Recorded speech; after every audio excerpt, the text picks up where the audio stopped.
हरे कृष्णा कृष्ण कृष्ण हरे हरे हरे राम राम राम हरे हरे। नमस्कार दर्शक बंधु, आज के आर एक नतून भिडियो आपनादेर जोन्नो।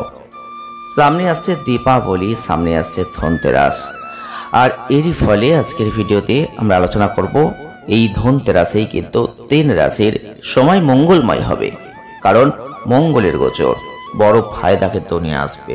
ব্যাপক সাফল্য লাভ করবেন মাত্র তিনটে রাশির জাতক বা জাতিকারা। তাই আজকের ভিডিওটি স্কিপ না করে অবশ্যই পুরোটা দেখতে থাকুন, আপনারা অনেক কিছু জানতে পারবেন।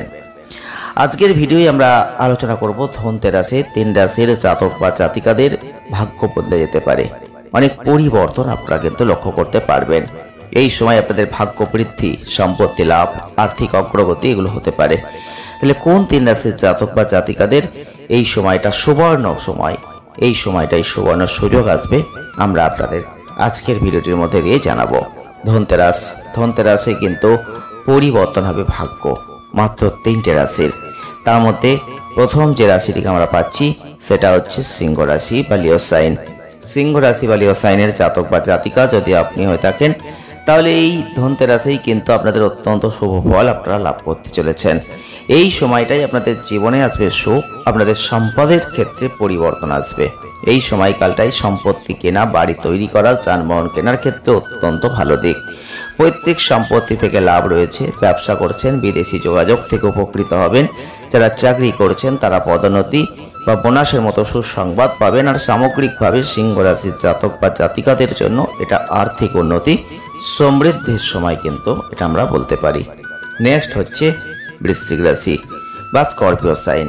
বৃশ্চিক রাশি বা স্করপিও সাইনের জাতক বা জাতিকা যদি আপনি হয়ে থাকেন, তাহলে কিন্তু আপনাদের অবশ্যই বলবো এই ধনতেরাসের সময়টাই অত্যন্ত ভালো কিছু ঘটবে। এই সময়টাই আপনারা লক্ষ্য করতে পারবেন আপনাদের সাহস, আত্মবিশ্বাস, যে কোনো সিদ্ধান্ত গ্রহণের ক্ষমতা বাড়বে। এই সময়টাই আপনাদের জন্য অনেক সাফল্য কিন্তু আছে। নতুন ব্যবসা করতে চাইছেন, বড় প্রকল্প শুরু করতে চাইছেন, সেক্ষেত্রে সফলতা লাভ করবেন। এই সময় নতুন বাড়ির সম্পত্তি কিনতে পারেন, সেটা শুভ হবে। যারা বৈবাহিক জীবনে প্রেম এবং সম্প্রীতিকে বাড়াতে চাইছেন তারা পারবেন। অন্যদিকে অবিবাহিত যারা আছেন তারাও কিন্তু বিবাহের প্রস্তাব এই সময় পেতেই পারেন। নেক্সট হচ্ছে মীন রাশি বা পাইসেস সাইন। মীন রাশি বা পাইসেস সাইনের জাতক বা জাতিকাদের জন্য কিন্তু সময়টা অত্যন্ত ভালো, কারণ এই সময়টাই বৈদেশিক ক্ষেত্র থেকে অনেক পরিবর্তন, অনেক যোগাযোগ আসবে, যেটা ভাগ্যের পূর্ণ সমর্থন লাভ করবে। অমীমাংসিত কাজ সুসম্পন্ন হবে, কর্মজীবনে উন্নতির সুযোগ তৈরি হবে। যারা ব্যবসা করছেন, কাজের জন্য ভ্রমণ করছেন, তাদের জন্য এই ভ্রমণগুলো অত্যন্ত ভালো হবে। এই সময়ে সম্পত্তিতে বিনিয়োগ করাটা ভালো হবে এবং পিতা মাতার কাছ থেকে সাহায্য পাবেন। পারিবারিক পরিবেশে সুখ বৃদ্ধি পাবে। যারা চাকরি খুঁজছেন তাদের জন্য এই সময়টা অত্যন্ত ভালো, চাকরি পাওয়ার ক্ষেত্রেও কিন্তু একটা সম্ভাবনা থেকে যাচ্ছে। তো আজকের এই ভিডিওটি এ পর্যন্তই, দেখা হবে নেক্সট ভিডিও। ভালো থাকবেন, ধন্যবাদ।